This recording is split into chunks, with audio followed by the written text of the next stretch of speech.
Một ngày nọ Kim Thiện Giao vừa mới ngủ dậy, đã thấy bà Lý đang đứng bên hàng rào ngoài sân. Không biết là đã đứng đợi bao lâu rồi. Thím ơi, thím đến sao không gọi cháu? Hôm qua con bận rộn đến nửa đêm. Thím không nỡ đánh thức con. Hôm qua nhà thím có mua ít gạo, tiện tay nấu ít cháo mang qua cho mấy dì cháu. Rau này thím cũng nhặt sạch cả rồi. Đợi con rửa mặt xong là có thể ăn luôn. Thím ơi, thím làm vậy là ý gì? Trong nhà cũng chẳng còn bao nhiêu lương thực, thím mang hết cho cháu rồi bè thối nhà thím ăn gì? Hôm qua con đã cứu cái mạng nhỏ của thằng thối, lại chẳng lấy một đồng tiền công nào. Chỉ bảo thím qua nấu cơm giúp 1 tháng. Thím thấy thật sự không đành lòng, cứ cảm giác như đang lợi dụng con vậy. Mang chút đồ qua thế này lòng thím mới thấy nhẹ nhõm hơn. Nói rồi bà ấy đi lướt qua Kim Thiện Giao hướng về phía nhà bếp. Thím ơi, trong bếp có thịt hươu đấy, thím xem rồi chế biến nhé. Bà Lý phát hiện trong bếp không đủ gia vị, liền quay người rời khỏi bếp để về nhà mình lấy. Vừa ra khỏi cửa đã đụng mặt Vương Quế Hoa, vợ của nhị bá nhà họ Mạnh. Vương Quế Hoa nhìn bà ấy với ánh mắt hình viên đạn, mặt mày thì sưng xỉa cực kỳ khó coi. Hôm qua mụ nghe chồng mụ bảo rằng bà Lý sẽ qua nấu cơm cho Kim Thiện Giao 1 tháng. Lúc đó mụ cảm thấy như trời sắp sập đến nơi. Kim Thiện Giao bây giờ chẳng khác nào một cục vàng. Ai mà nấu cơm cho cô ta thì chỉ có lời chứ không lỗ, vì chuyện tranh giành quyền nuôi dưỡng. Đôi bên đã xảy ra xích mích không vui. Mụ định bụng để vài ngày nữa cho xuôi chuyện mới sang. Biết đâu Kim Thiện Giao không thù dai, lại để mụ tiếp tục nấu cơm. Ai dè giữa đường lại nhảy ra bà Lý này. Bà Lý thì đang vội nấu cơm, chẳng buồn để ý đến mụ ta. Đi đừng có cản đường. Vương Quế Hoa bị bẽ mặt, đánh lùi thủi rời đi. Bà Lý làm việc rất nhanh nhẹn, loáng một cái đã nấu xong bữa sáng. Đến giờ ăn hai nhóc tí đã ngồi sẵn vào chỗ, mắt cứ dán chặt vào đĩa thịt hươu kho mà thèm nhỏ dãi. Thím Lý ơi, thím ngồi xuống ăn cùng chúng cháu luôn đi. Sáng nay thím ăn rồi, mấy dì cháu cứ ăn đi, thím về trước đây.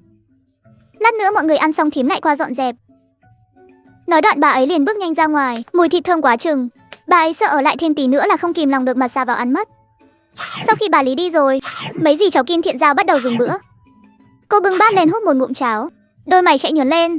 Hóa ra đây chính là hương vị của cháo à? Lại còn thêm cả thịt hươu nữa. Cho vào trong miệng, vừa mềm vừa thơm lại còn béo ngậy ngon tuyệt. Mấy ngày trước mình rốt cuộc là sống kiểu gì vậy trời? Đồ ăn ở nhân gian sao mà lại ngon đến mức này chứ?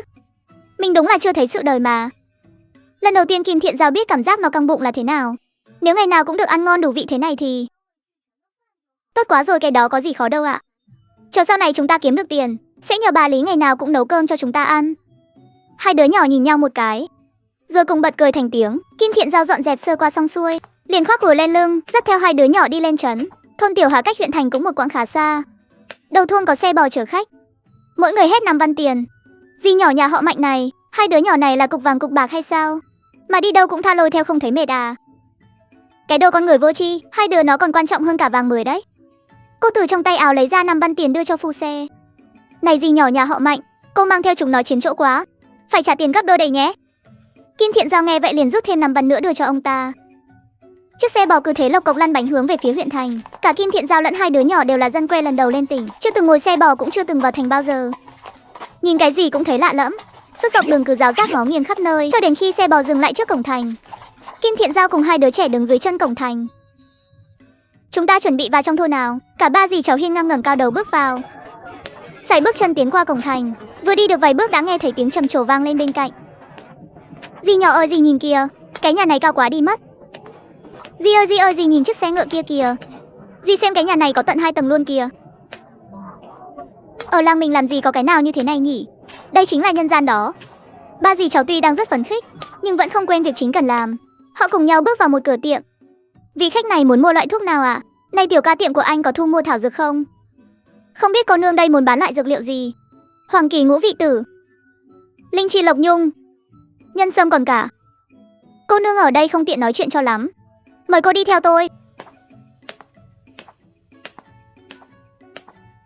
Cô nương vui lòng đợi một lát, tôi đi tìm trưởng quầy tới ngay đây.